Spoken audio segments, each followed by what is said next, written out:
So I'm going to invite two people to the stage.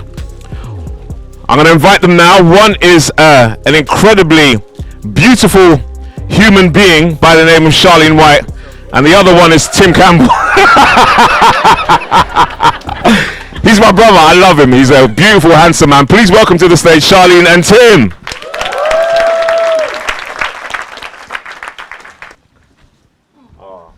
Right, mate? You're about to talk to me. Our guest, our host, our benefactor for this evening is Mr. Dean Forbes. Big round of applause, please. Now, because we've only got a short amount of time, Charlene and I will be asking the questions, and we're hoping that we're going to touch on all the areas that you would like to get to know a bit more about. We're going to be asking the questions on your behalf to find out a bit more about the trajectory of an individual who has come onto the scene and really heightened the bar and level of what success looks like, particularly amongst individuals who are from the African and Caribbean community. Now, ladies and gentlemen, it's a great privilege that I'm here with the amazing Charlene White. Big round of applause, it's a pleasure for me to be with you, Tim. But because time is short and people are coming in, without further ado, please put your hands together and welcome to the stage, Mr. Dean Forbes. I really thought he was going to jump on the stage there, you know. I thought he was going to show off. I don't think that's working. Obviously, I spent some time looking at your work history. I think initially to a call centre, didn't enjoy it. And then you went to Primavera, which was an enterprise management software company, which you helped grow, and it ended up being sold to Oracle for 500 million. In August 2016, you went to KDS, and it got sold to American Express. It was their largest tech acquisition ever. And then in March 2020, Core HR, which you were leading, was sold to Access for more than 200 million. You've done $1 billion of exits. What's next? I'm probably more hungry because I can see stuff now. Now I want to do a $1 billion exit. Thanks for everything. I'll catch you soon. All right. Cheers.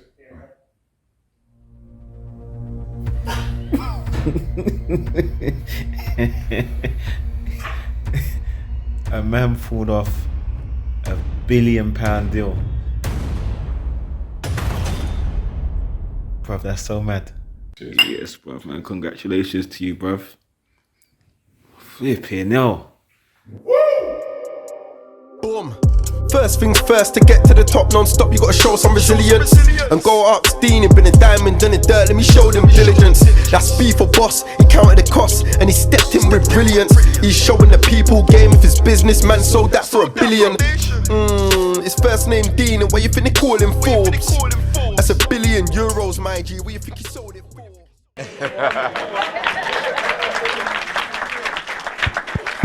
I don't really want to feel like I'm giving any particular part of London any particular more love than I would another part of London.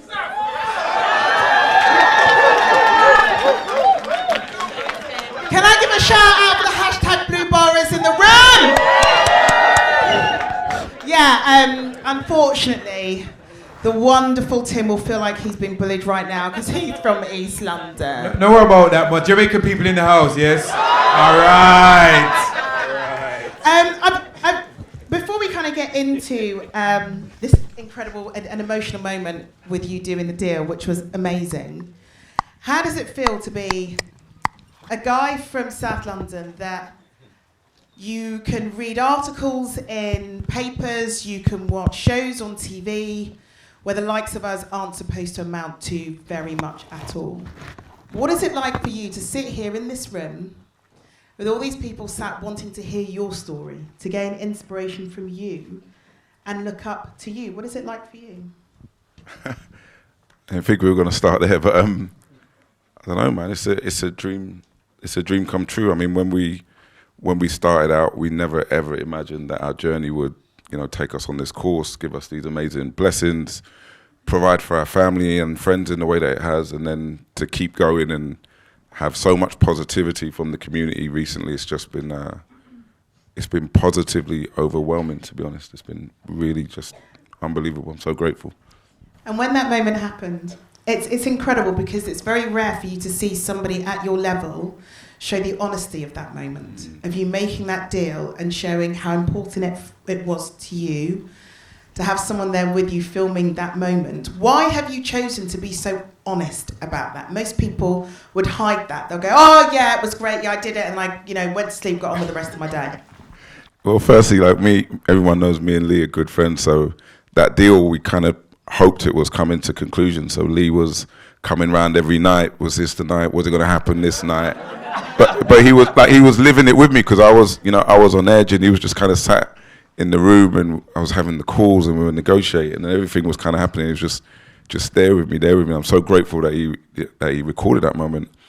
There was no other way to feel. Like, we've been homeless twice. We've been through hardship. We went through a lot of the struggles we all go through. To imagine having the career I'd had up until that point was a dream. To be part of a €1 billion transaction, I was blown away. So, and I've wanted to kind of share that, because a lot of the time we don't project ourselves into certain, at certain altitude, right? We think that altitude belongs to somebody else. Only other people do those things. Only other people achieve those things. And what I've learned, and again, why I'm grateful to everybody, is when people stop me, or when they message me and they go, I'm doing this because we kind of saw you do it, or my career is shaping up the same as yours, so one day, bro, I'm going to be going past you. Yeah, so that at that moment you go, okay, it makes sense to keep sharing it, to keep being visible. But it is hard. I mean, you know more than I do that it's hard, because there's another side of it. So you put yourself out there now, right? But I suppose it's really interesting you talk about that. But I think when you think about the impact and the image of your story, I think that is really why we need to amplify what you're talking about, because many people, and you're not one of them, buy into this victim culture where you're going to be disadvantaged in an unparticular way just because of something you can't control. But you've always been really strict about articulating how it's about discipline and hard work and effort, and not leading with a victim statement around that's not your image. That's never been who you've been about. And where did that come from, Dean? Because you've had failures and successes, right? Yeah, I was telling this story today. That comes from my mum, right? So the story's well told. We were poor. My mum was disabled, and I was telling a story today that when we went to school, we had one trousers, right? We had one pair of trousers, one blazer, maybe 2 shirts, and a tie. That was the uniform. And by the end of the year, my mum would be, kicking off and screaming because you started to look a bit rough.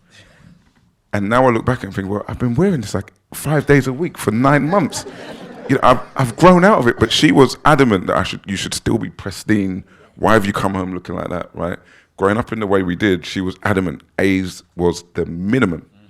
B's were, you're an idiot, you didn't study, you were going to change your school because you're not trying. So for us growing up in our house, she normalized attainment, and she had tons of disadvantages. I've never heard her describe herself as disabled. I've never heard herself describe herself as poor. She went to work. So she was just kind of bypassing every disadvantage she had. And now I look back, it kind of rubbed off on me. And a lot of the time you get the question, you must have this situation, you must have had racism, you must have had this, working against you.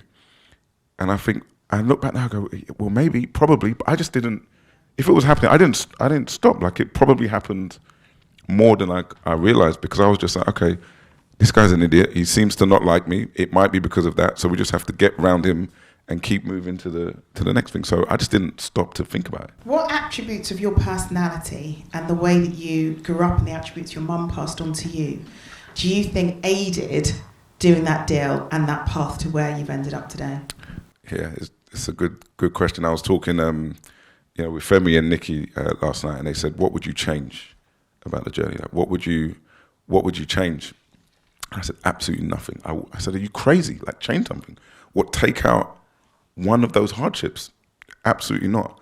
Because I've negotiated deals, and again, I've told that story many times, where in a negotiation, people are threatening you. We're going to if you don't sign, we're going to kill your career. If you don't do this deal at this price, we're going to build a team to attack your company, and you won't be here in 6 months, 9 months. And all of these big, boisterous threats, I always look at these people on the other side of the table and think, I've lived through things 100 times worse than that.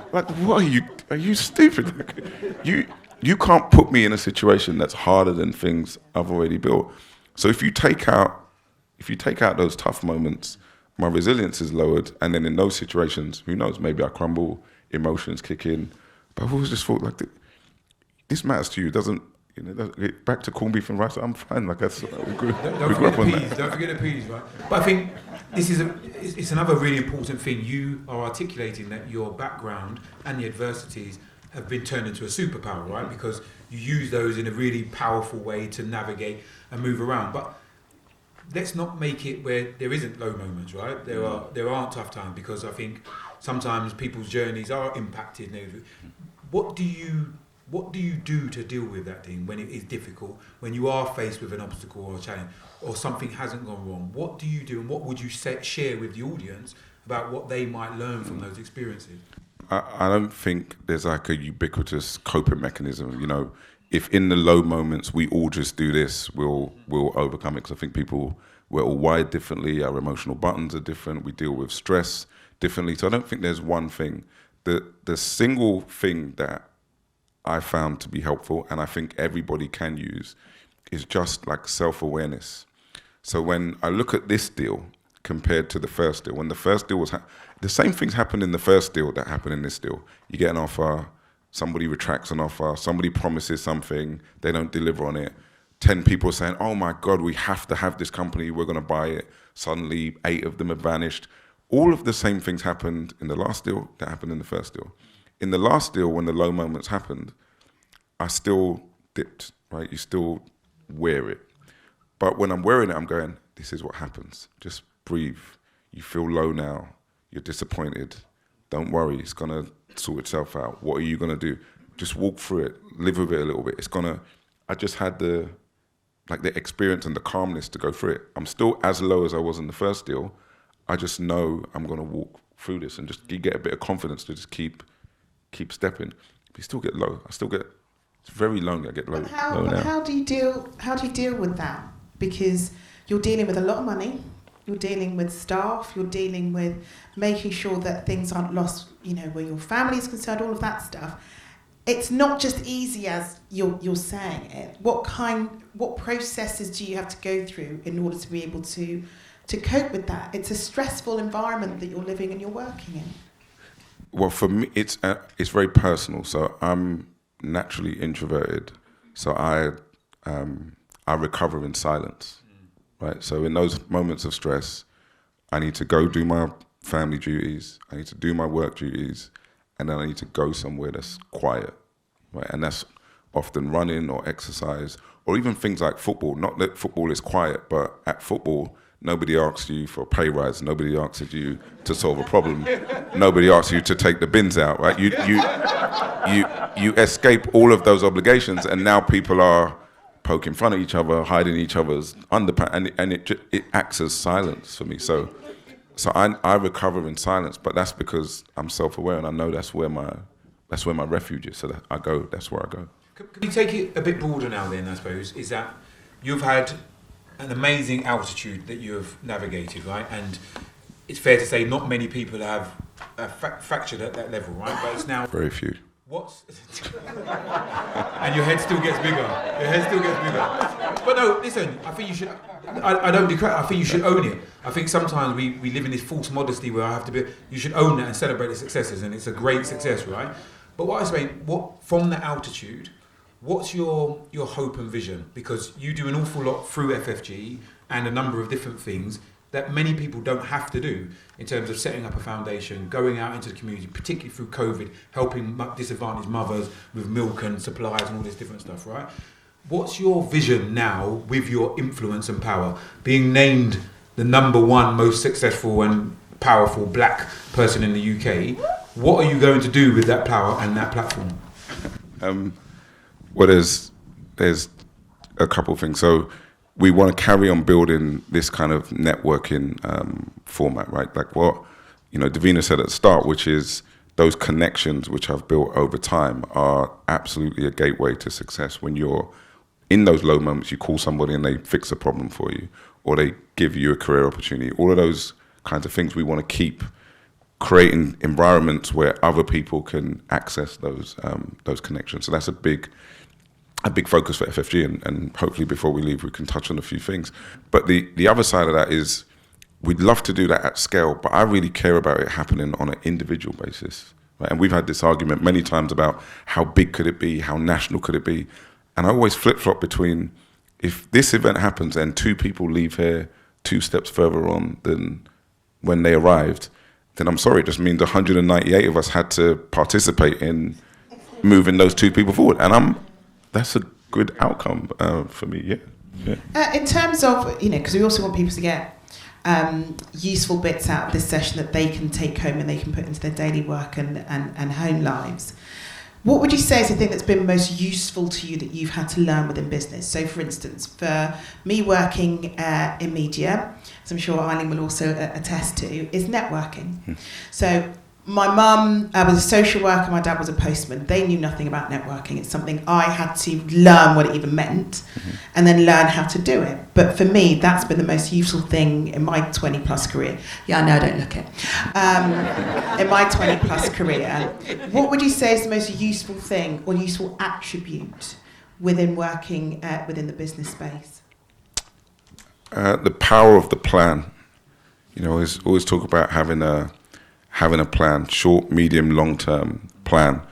And I always talk about the importance of that plan, not to beautifully execute the plan perfectly as you wrote it down, but to reduce the latency between when you're going wrong and when you're going wrong. So, there's a couple of people who have been hanging out with me for the last couple of days. We did that on Instagram, and they heard me have an end of quarter call yesterday with my team, because I know how many new customers I should have won in the first 3 months of the year, how many customers I should have retained, how much revenue I should have, how much margin I should have. I know what my gross margin percentage should be. I know every data point that I should accomplish by the end of March. So when I get on that call 2nd or 3rd of April, I'm checking that we did what we were supposed to do. And the moment I hear we didn't, I start interrogating why and try to figure out if it's not on plan for a good or bad reason. Sometimes it's beyond our control, sometimes it's macroeconomic, sometimes the plan was incorrect, but other times it's execution, other times people just didn't do what they were supposed to do. So in that scenario, I've got like 1 business day latency between reacting to what may have gone wrong. Whereas somebody without a plan hears at the beginning of April, we did 10 more in March than we did in February. And they go, well, 10 more sounds good, so maybe things are going okay. Well, maybe you should have done 50 more, right? So the plan is to reduce the latency between it going wrong and you knowing and being able to react to it. And that's been one of the most powerful things for me. So, but in your early days, you had a different plan. So you talk about how you were able to learn and be humble with learning. So we had the conversation about the carrying of bags and doing stuff, right? And I think if you wouldn't mind, would you mind sharing some of those early tips that you did in terms of your ascension up the ladder before all of the success? Because I think that might be something really interesting to hear. I would say I'm still like that now. So the situation you're talking about is when I was early in my career, I would, and I wanted to get to the next level, I would ask those in front of me if I could sit in the meetings, if I could shadow them, if I could, review their presentations or their written materials. And, back then you could do stuff that you can't do now. So they were like, well, we'll allow you to do it, but you have to make the tea, you have to go buy the lunch, you have to get the dry cleaning. And I was like, all right, well, cool. So that's what we're going to do. So I did a lot of that early, but I don't do that in the same form now, but I still go and sit with people who are ahead of me. I get my pen, and maybe not even ahead of me on every metric.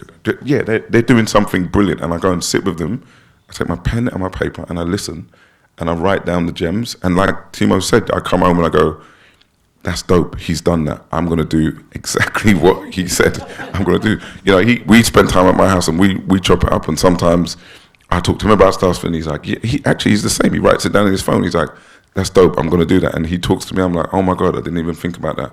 And we just copy and follow each other. Because I think you have to have, and you guys know this, like humility and curiosity and desire to learn. The moment you think you've cracked it and you can't learn anything more, you will be right, and you won't learn anything more, and you probably won't do any better than you did before.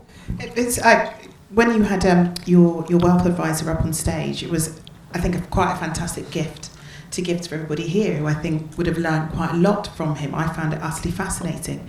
At what point in your career did you sort of make the decision, or it could have been earlier on in your career, that you wanted to create generational wealth for your children, so you're able to pay that forward, to be able to not have your money end when you're gone? Actually, it's something that's there for generations and generations. Craig Bellamy today, didn't you? I don't think I made a conscious decision to say, okay, now we're going to do this for generations to come. That's kind of been a bit of a byproduct. To be honest, it was more my road mentality, where I saw so much money being made around me because of my efforts. I was just like, oh, no. There's too many boats and apartments and planes being bought, and I'm not getting any of this. So now we're going to have to chop this up in a different way. And I just started to have, you have to have a bit of CV credibility to do that, right? You can't just kick off doors and start demanding things. But as I got a bit of CV credibility, again, like Timo said, I would ask questions louder, and there were more zeros in the request. And there was so much money flying about, like an extra comma or two for me wasn't hurting anybody. Like in the €1 billion deal, do you know how much money can be passed around with everybody still making lots of money? So how could I'll be doing myself a disservice to put the only thing I have, which is my time, to use to make everybody else rich, and my children's children are not. It just doesn't make sense. I've got to use Timo's analogy. Timo's thing was getting a dishwasher. It was until he realised he'd reached a certain level. For you, what was the thing that made you realise that, I don't know, you'd reached quite a very high level within your career? I don't know. We bought our dream house a couple of years ago, so that would be one thing. But more, the most beautiful thing about the trappings of success is when you can pick up the people you care about and just go have an experience somewhere else with people you care about, and you just sat in unbelievable places. Me and Davina's my cousin, and we've been very close since birth. So when you're sat somewhere amazing with my kids and her kids, looking at each other, remembering when we used to get, in trouble at home at 4 and 8, that is a beautiful, beautiful experience, and that's what I enjoy the most. So you talk about sharing, and I suppose you beautifully articulate how important your family is, right? And as a stable point in your life. How do you use that when things are challenging? Because you're really focused on stuff, and in order to achieve the stuff that you are, sometimes you have to just plow through, right? And that can be really powerful in terms of what it achieves, but how do you balance that with people who might not understand what's happening in the world of $1 billion deals? And maybe tell people about the deal, how that came about, and then how did you articulate that to everybody else? Because that's a lot of zeros. Yeah, well, the zero thing is dangerous, because now everybody in the family thinks I have €1 billion. Right? And you have to explain to people, I don't have $1 billion. Like I did well, I got the right money out of it, but it's a long way short of $1 billion. So you deal with that for like 6 months. People are like, yeah, where's my 5 million out of this? Like, what? Like the good thing about that deal, which is my fourth, is in my family and my friend network, there's a bit of pattern recognition, right? So we're very lucky. When my head is down working on that, the whole family kind of goes, okay, he's in the studio, like he's cooking, he's cooking something. It's so they give me a little bit of freedom and grace, and everybody's kind of on pause for when I surface again. So I'm really lucky that we've been through it. But my close friends and family are both like understanding and compassionate, right? So understanding and compassionate. So, they lean in when I need them to. Lee coming to the house every day when we were doing that deal I didn't even realize it at the time, but it was just so like helpful. Him sat there cracking his stupid jokes and making his silly, his silly comment. Like the funny thing about that deal is, so he was in the room when that deal got done, and Charlie Reese, who's on the board at Fortero and from Partners Group, and one or two people who signed the €1 billion check, right? So he's responsible for that check. So the deal got done, and then all of the paperwork floods into your inbox, and you have to docu-sign some things and print and sign some things, right? So the deal's done. We celebrated it being done, and I was like, oh shit, my printer doesn't work. Right? So we went from like, oh my God, that's amazing, we've done it, oh my God. And then he's just like, oh, what kind of bootleg businessman are you? Like, what are we doing? Like, how can you not have a printer? So that at 2 a.m. or something like that, right? At 2 a.m, I'm putting documents on the memory stick. He's in an Uber going to Davina's house to have stuff printed, bringing it back so it can be signed, and then it's going back to be scanned. Like, this is, so how could I sit and pretend like it was some beautiful, effortless thing? It was the most like road €1 billion deal you could ever imagine. And so in terms of circles, how important is it for anybody that's working on behalf of a business as CEO or an entrepreneur like Timo, for example, and Tim, how important is it for you to be surrounded by a crew, by a group who's got your back, who you trust implicitly? Does it always have to be a lonely journey, or does it make it a journey that's a lot less harder because you've got a crew around you?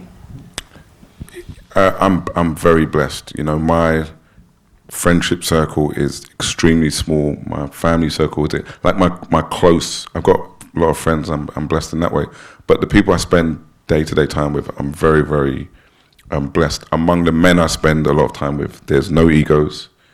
There's no insecurity, you know, at all, and that's very important. So I think as men, and a lot of the time men from our culture, there's a lot of bravado and a lot of self-doubt that comes out, you know, as conflict. I just don't have that I'm very blessed I don't have that in my, you know, in my circle. We have truth over harmony when we speak to each other. So my friends will tell me I'm wrong, doing something wrong, that doesn't make sense, you're in it.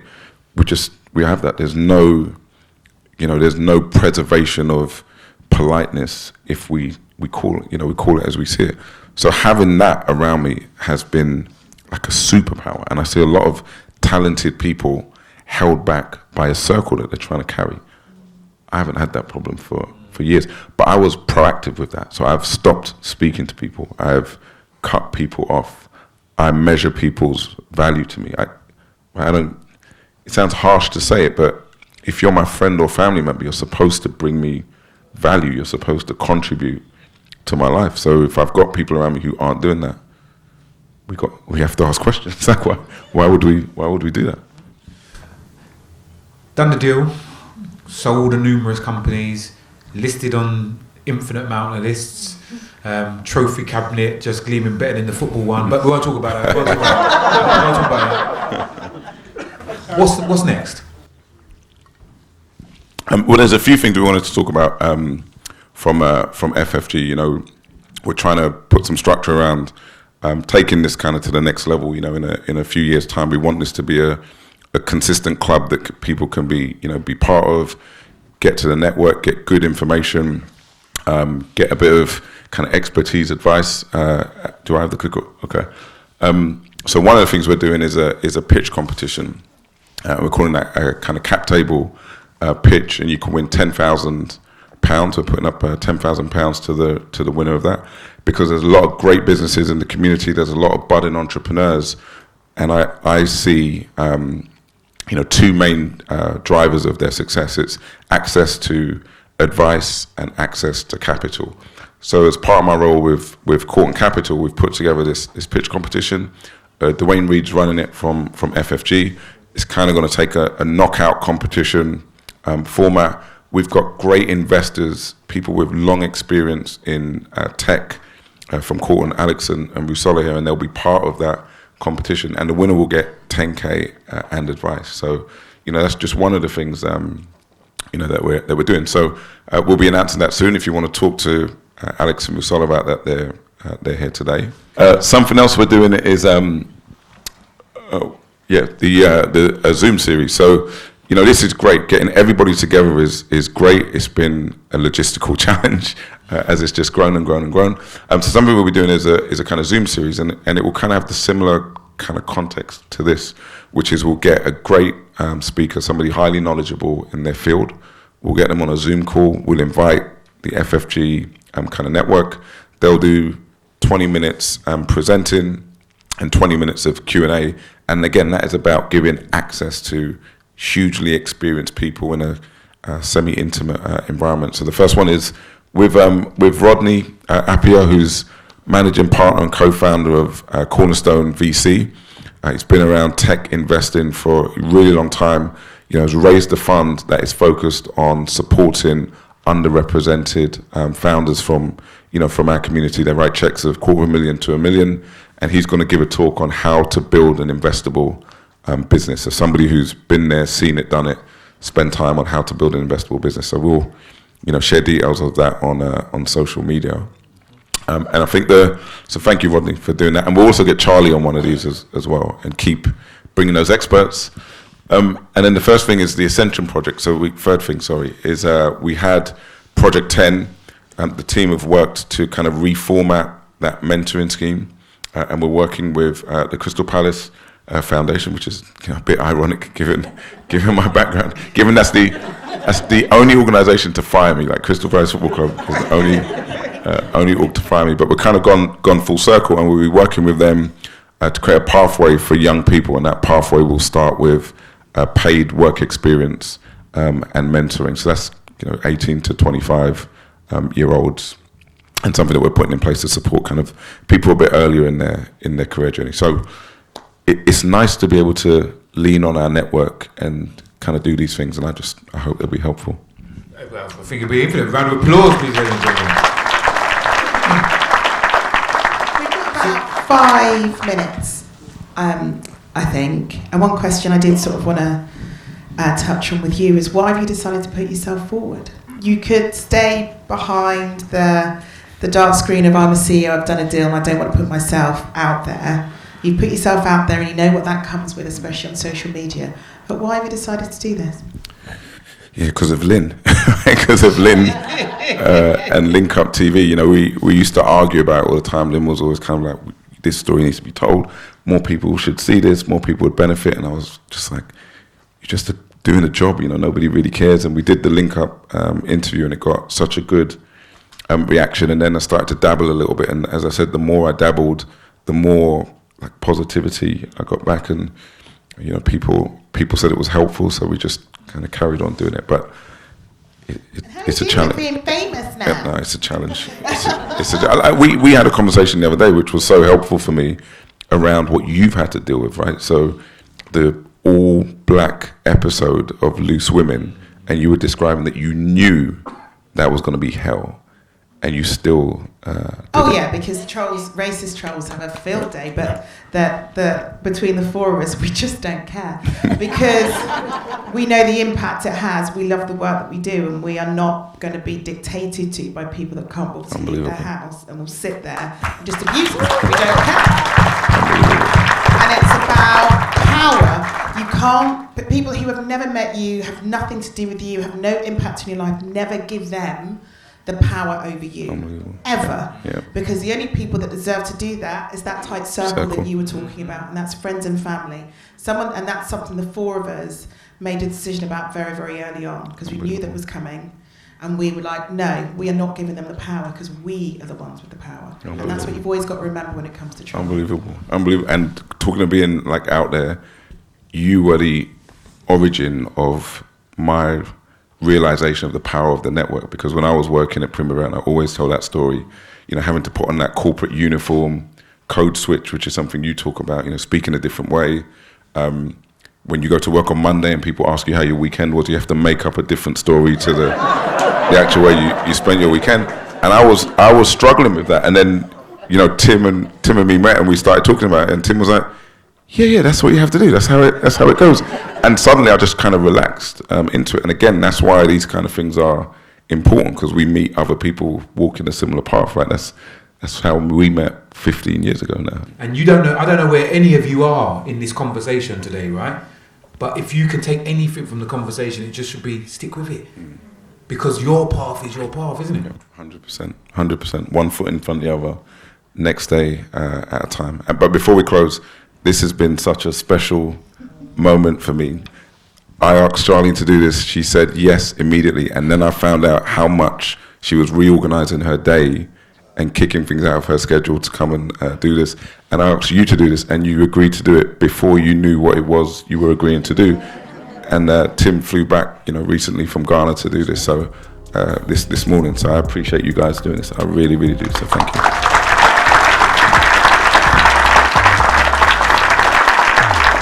Ladies and gentlemen, Dean Forbes.